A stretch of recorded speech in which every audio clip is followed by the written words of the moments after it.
আসসালামু আলাইকুম। আমন্ত্রণ জানাচ্ছি আমাদের রাজকণ্ঠের মণিমালায়। সমাজ যাকে একঘরে করে দেয়, নিয়তি যার কোল থেকে কেড়ে নেয় নিজের সন্তানকে, সেই মানুষটাই যখন পুরো গ্রামের অন্ধকার দূর করার দায়িত্ব নেয়, তখন সমাজ তাকে কী বা দেয়? সম্মান নাকি চরম অপমান? বলছি শরৎচন্দ্র চট্টোপাধ্যায়ের কালজয়ী সৃষ্টি পণ্ডিত মশাইয়ের কথা, যেখানে একদিকে আছে বৃন্দাবনের আদর্শ আর সততার লড়াই, আর অন্যদিকে আছে কুসুমের অবুঝ ভালোবাসা আর সমাজের তৈরি করা এক নির্মম দেয়াল। আজকের ভিডিওতে আমরা এমন এক গল্পে ডুব দিব যা আপনার চোখে অশ্রু সজল করবে আর সমাজকে নতুন করে ভাবাতে শেখাবে। চলুন শুরু করা যাক। কুঞ্জবোষ্টমের ছোট বোন কুসুমের বাল্য ইতিহাস এতই বিশ্রী যে তা মনে করলেও লজ্জা লাগে। যখন সে 2 বছরের শিশু, তখন তার বাবা মারা যায়। এরপরে তার মা ভিক্ষা করে ছেলে মেয়ে দুটিকে কোনো রকম খাওয়ায়।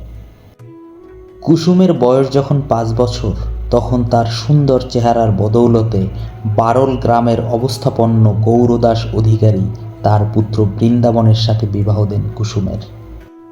কিন্তু বিবাহের কয়েকদিন পরেই কুসুমের বিধবা মায়ের নামে গ্রামে একটা দুর্নাম রটে, আর তাতে গৌরদাস কুসুমকে পরিত্যাগ করে ছেলেকে অন্যত্র বিয়ে করায়। এদিকে কুসুমের মায়েরও গর্বের শেষ ছিল না। রাগ করে কন্যাকে নিয়ে আসল বৈরাগী নামক একজনের সাথে বিয়ে দিয়ে দেয়। কিন্তু 6 মাসের মধ্যেই আসল বৈরাগী মারা যায়, আর কুসুমের জীবনে এত কিছু ঘটে যায় তার 7 বছর বয়সের মধ্যেই। সেই থেকে কুসুম বিধবা। বর্তমানে সে 16 বছরের এক যুবতী। দেহে তার রূপ যেন ধরে না, যেমন গুণ তেমনই কর্মপটুতা, আবার লেখাপড়াও জানে। খুব বড়লোকের ঘরেও বোধহয় সে বেমানান হতো না।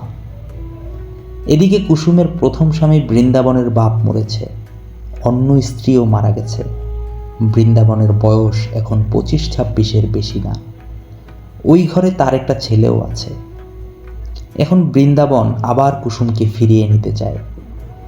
এজন্য কুসুমের ভাই কুঞ্জকে নগদ 50 টাকা, 5 জোড়া ধুতি চাদর এবং কুসুমকে 5 ভরি সোনা ও 100 ভরি রূপা দিতে প্রস্তুত সে। আর এই লোভে কুঞ্জ কুসুমকে বৃন্দাবনের সাথে পাঠাতে উঠে পড়ে লেগেছে। কিন্তু কুসুম কিছুতেই রাজি না।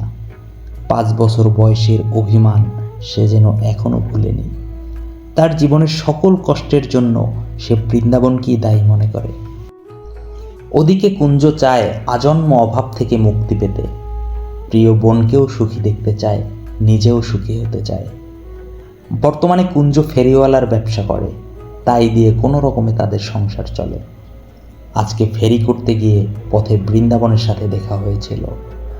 বৃন্দাবন তাকে সমাদর করে বাড়িতে নিয়ে যায়। বৃন্দাবনের মা বেশ যত্নের সাথে তাকে খাওয়ায়। এরপরে বাড়িতে ফিরেই কুসুমের কাছে বৃন্দাবনের অর্থবিত্তের প্রশংসা করতে থাকে। যেভাবেই হোক কুসুমকে রাজি করানোর চেষ্টা করে, কিন্তু কুসুম সেই একই রকম অনড়। এমনকি সে এরপর থেকে কুঞ্জকে ওই গ্রামে যেতেও নিষেধ করে দেয়। কুঞ্জ আর বেশি কিছু বলার সাহস করে না। এভাবেই চলতে থাকে।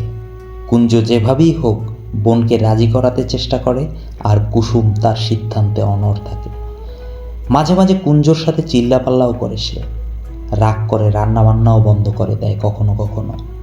আবার মাঝে মাঝে কুঞ্জ গরম হয়ে চেঁচামেচি করে কুসুমের উপর। ওদিকে বৃন্দাবনের গ্রামে কোনো পাঠশালা ছিল না। বৃন্দাবন নিজের চেষ্টায় লেখাপড়া শেখে এবং নিজের একটা পাঠশালা খোলার ইচ্ছা আছে। আর পিতার মৃত্যুর পরে নিজের চণ্ডীমণ্ডপে একটা বিনা বেতনের পাঠশালা সে খুলেও ফেলে। বৃন্দাবনের সারাদিন এই পাঠশালা নিয়েই কাটে। আর এরই মাঝে সে একদিন কুসুমদের বাড়ির সামনে দিয়ে যাওয়ার সময় কুসুমকে দেখতে পায়।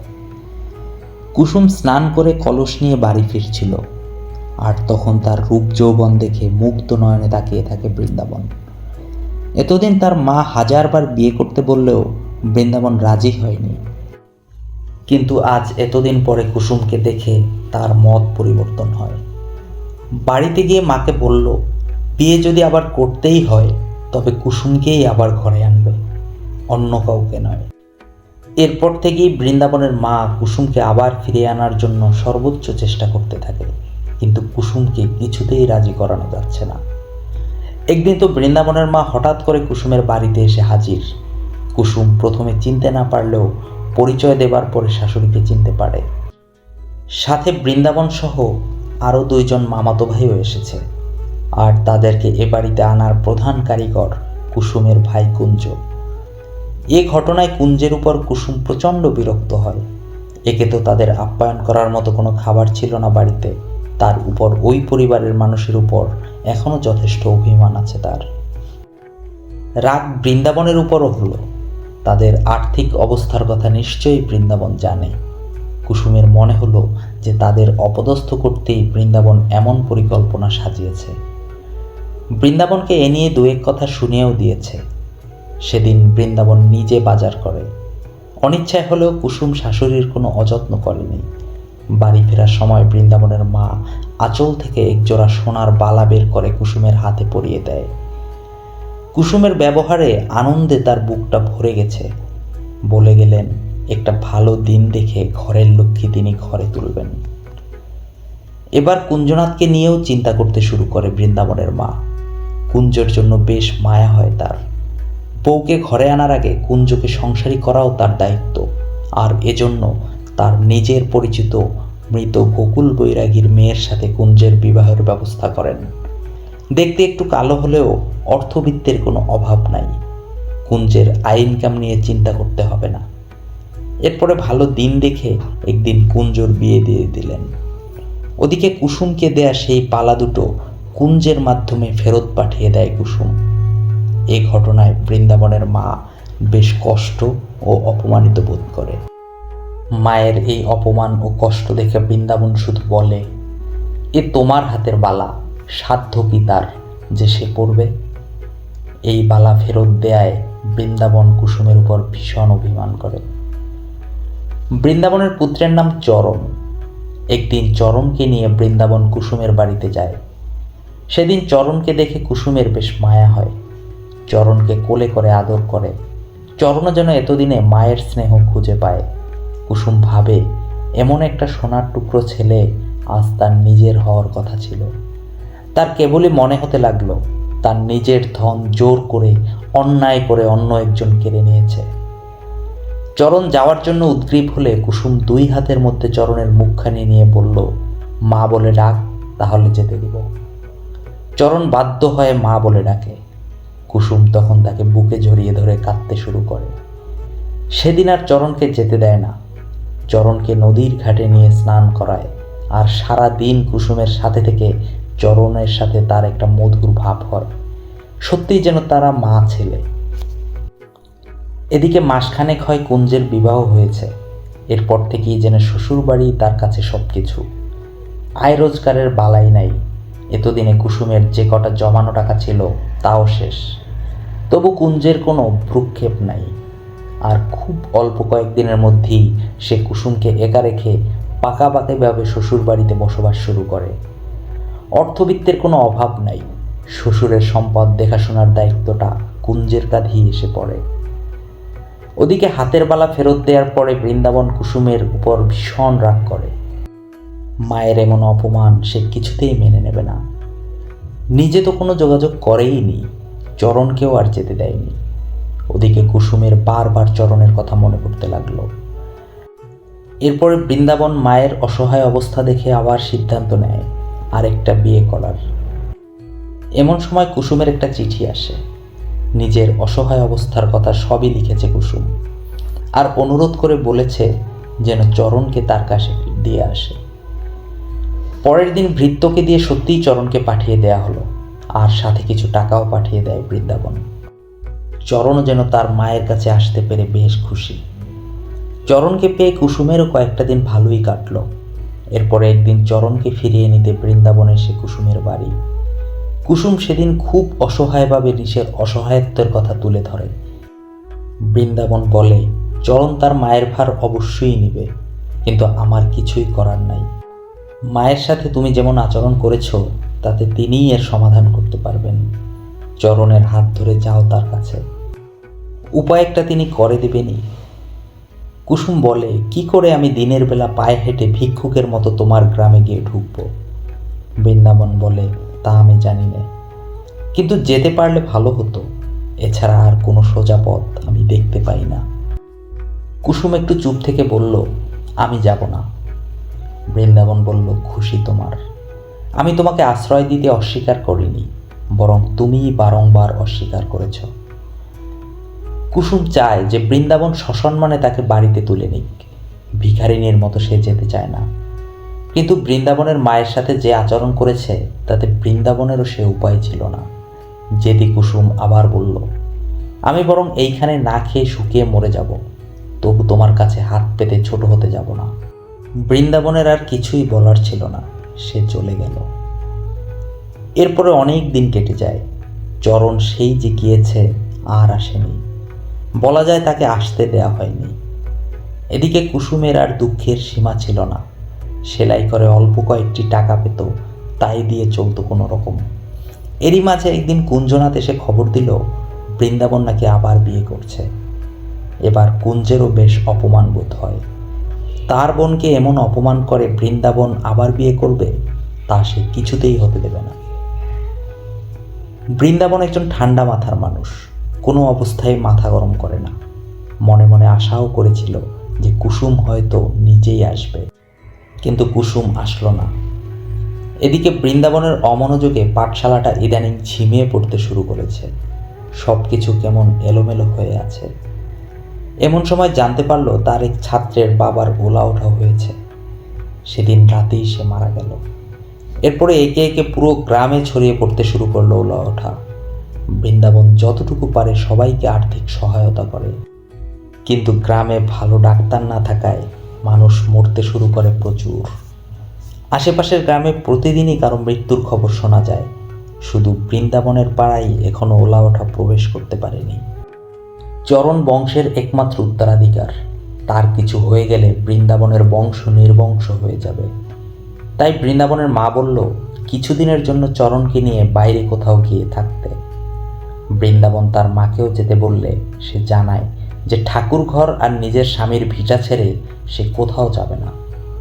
তাই সিদ্ধান্ত হলো বৃন্দাবনও তার মায়ের সাথে থেকে যাবে, শুধু চরণকে বাইরে কোথাও পাঠিয়ে দিবে। আর চরণের জন্য নিশ্চয়ই সব থেকে নিরাপদ আশ্রয় হলো কুসুম। সে চরণকে নিজের সন্তান মনে করে।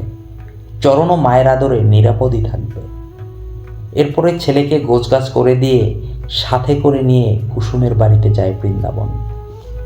কিন্তু এবারে কুসুমের ব্যবহার একটু অন্যরকম ছিল। বৃন্দাবনের রাগ এবার সে চরণের উপর ছাড়ল। বৃন্দাবনের বিয়ের খবর এখনো তার মাথায় আছে। চরণকে কুসুম বলে, আমার কাছে তোমার থেকে কোনো কাজ নেই চরণ, তোমার নতুন মা এলে তার কাছে থেকো। চরণ যেতে না চাইলেও একরকম জোর করেই বৃন্দাবন চরণকে নিয়ে বাড়ি ফিরে যায়। যাওয়ার সময় বৃন্দাবন কুসুমকে বলে যায়, আজ রাগের মাথায় তোমার চরণকে তুমি ঠাঁই দিলে না, কিন্তু আমার অবর্তমানে অন্তত ঠাঁই দিও তাকে। কুসুম কুঞ্জের শাশুড়ির সাথে প্রায় 2 মাস তীর্থে ছিল, তাই গ্রামের মহামারীর ব্যাপারটা তার কোনো ধারণাই ছিল না। তাই তো চরণকে ফিরিয়ে দিতে তার বুক একটুও কাঁপেনি। এরপরে কুসুম তার ভাই কুঞ্জের সাথে তার শ্বশুরবাড়িতে গিয়ে বেশ কয়েকদিন থাকে। আর সে বাড়িতে গিয়েই জানতে পারে যে বৃন্দাবনের বিয়ের কথা চলছিল, কিন্তু কুসুমকে পাওয়ার আশায় বৃন্দাবন সেই বিয়ে ভেঙে দিয়েছে। এটা শোনার পরে কুসুম নিজেকে অপরাধী ভাবতে লাগলো। অথচ কি খারাপ ব্যবহারটাই না সে করেছে, চরণকে পর্যন্ত ফিরিয়ে দিয়েছে। কুসুমের কাছে বিস্তারিত ঘটনা শুনে কুঞ্জের স্ত্রী ব্রজেশ্বরীও বলল, সত্যই কাজটা ভালো করনি দিদি, যেভাবেই হোক তোমার তার কাছে যাওয়া উচিত। তারা যদি তাড়িয়েও দেয় তবুও তোমার সেখানে যাওয়া উচিত। সত্যি বলছি ঠাকুরজি, কারো মানা শোনো না, এখনো যাও তার কাছে। এমন বিপদের দিনে স্বামী পুত্রকে একা ফেলে রেখো না। ব্রজেশ্বরীর কাছে এও শুনল যে ওই গ্রামে সত্যিই ওলা ওঠা এসেছে, রোজ 10-12 জন করে মানুষ মারা যাচ্ছে। এটা শোনার পরে কুসুম ডুকরে কেঁদে উঠল। এবার চরণের জন্য তার মন কাঁদতে শুরু করে। বুঝতে পারছে যে কত বড় অন্যায় সে করে ফেলেছে। এরপরে কাউকে কিছু না বলেই কুসুম সেই বাড়ি থেকে বের হয়ে যায়। কুঞ্জও তার খোঁজে বের হয়। এদিকে বৃন্দাবনের মা ওলা ওঠায় মারা যায়, আর মাকে হারিয়ে বৃন্দাবন যার পর্নায় ভেঙে পড়ে। শোকে চরণও খেলাধুলা কথাবার্তা বন্ধ করে দিয়েছে। আর এভাবে অল্প কয়েকদিনেই চরণ অসুস্থ হয়ে পড়তে শুরু করলো। বৃন্দাবনের মনে কুডাক দিয়ে উঠল, তবে কি চরণও তাকে ছেড়ে যাবে? খুব অল্প কয়েকদিনের মধ্যেই চরণেরও ওলা ওঠার লক্ষণ শুরু হয়ে যায়। বিছানায় নির্জীব চরণ তার বাবার কাছে আকুতি করে বলে, বাবা, মায়ের কাছে যাব। বৃন্দাবনের চোখে জল ফেলা ছাড়া আর কিছুই করার নাই। তবু সে ভাবে যে কুসুমকে আবার একটা খবর দেবে। বৃন্দাবন ঠাকুর ঘরে গিয়ে লুটিয়ে পড়ে কাঁদতে লাগলো। এরই মাঝে সে ঘরের দরজায় একটি নারী মূর্তি দেখতে পায়। ভালো করে লক্ষ্য করে চিনতে পারল কুসুম এসেছে। বিমর্ষ অবস্থায় দাঁড়িয়ে আছে সে। ওদিকে চরণ মায়ের জন্য কাঁদতে কাঁদতে নির্জীব হয়ে গেছে। জীবনের হয়তো অল্পই বাকি আছে তার। এ অবস্থায় কুসুমের প্রতি সকল মান অভিমান বিসর্জন দিয়ে বৃন্দাবন বলল, আর একটু আগে আসলে চরণের বড় স্বাদ পূরণ হতো। আজ সমস্ত দিন যত যন্ত্রণা পেয়েছে ততই সে তোমার কাছে যাবার জন্য কেঁদেছে। কি ভালোই তোমাকে সে বেসেছিল, কিন্তু এখন আর তার জ্ঞান নাই। এরপর চরণের অন্তিম শয্যার কাছে কুসুমকে নিয়ে বলল, ওই চরণ শুয়ে আছে, যাও তোমার ছেলেকে নাও। সেদিন রাতেই কুসুমের সামনে চরণ শেষ নিঃশ্বাস ত্যাগ করল। কুসুম যেন স্তব্ধ হয়ে যায়। মৃতদেহ সৎকারের জন্য কুসুম নিজেই তুলে দেয়। শ্মশানে সৎকার শেষ করে বৃন্দাবন যখন বাড়ি ফিরছিল, তখন দেখল গাছতলায় 2-3টি ছেলে মেয়ে খেলা করছে। এরা সবাই চরণের বয়সী। বৃন্দাবন থমকে দাঁড়িয়ে একদৃষ্টে তাদের দিকে তাকিয়ে থাকে। সে যেন ওই শিশুদের মধ্যেই তার চরণকে দেখতে পেয়েছে। এরপরে শিশুদেরকে সে বুকে টেনে আদর করে আর বলে, কাল বড় ভয় হয়েছিল, চরণকে বুঝি সত্যিই হারালাম। না, আর ভয় নেই, আর তাকে হারাতে হবে না। এদের ভেতরেই চরণ আমার মিশে আছে। এদের ভেতর থেকেই একদিন তাকে ফিরে পাব।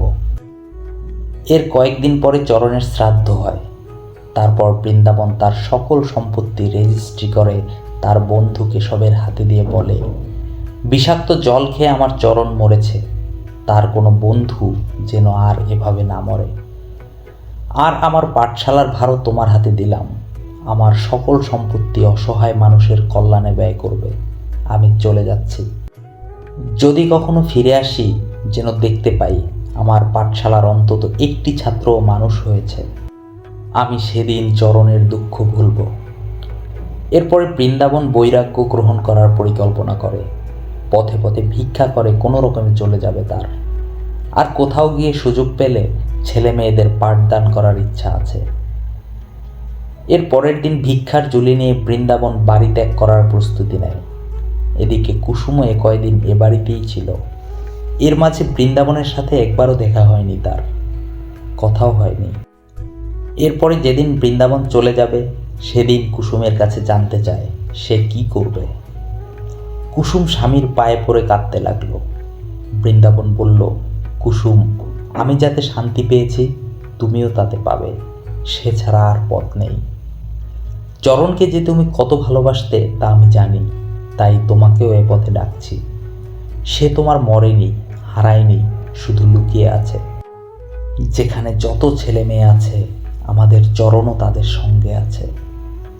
কুসুমের চোখ বেয়ে জল পড়তে লাগলো। একটু পরে বলল, আমিও তোমার সঙ্গে যাব। বৃন্দাবন তখন বলল, সে অসম্ভব। কিন্তু কুসুম তার সিদ্ধান্তে অনড়। সে বৃন্দাবনের সঙ্গে যাবেই। বৃন্দাবন বলল, কি করে যাবে কুসুম? আমি নিজের জন্য ভিক্ষে করতে পারি, তোমার জন্য তো পারি না। কুসুম বলল, তোমাকে আমি ভিক্ষা করতে দেব না, তাতে তোমার জন্যই হোক আর আমার জন্যই হোক। তুমি শুধু তোমার কাজ করে যেও, আমি উপায় করতেও জানি, সংসারও চালাতে জানি। বৃন্দাবন ভাবতে লাগলো। কুসুম বলল, ভেবে লাভ নাই, আমি যাবই। অবহেলায় ছেলে হারিয়েছি, স্বামী হারাতে চাই না। বৃন্দাবন তখন বলল, তবে চলো। এরপরে বন্ধু কেশবের উপর সমস্ত ভার তুলে দিয়ে সে রাতেই স্ত্রীকে সাথে নিয়ে বাড়ি ত্যাগ করে চলে গেল বৃন্দাবন। আমাদের গল্পটি কেমন লাগলো কমেন্টে জানাতে ভুলবেন না। আর পরবর্তীতে এরকম গল্পের জন্য আমাদের চ্যানেলটি সাবস্ক্রাইব করে আমাদের সাথে থাকুন। ধন্যবাদ সবাইকে।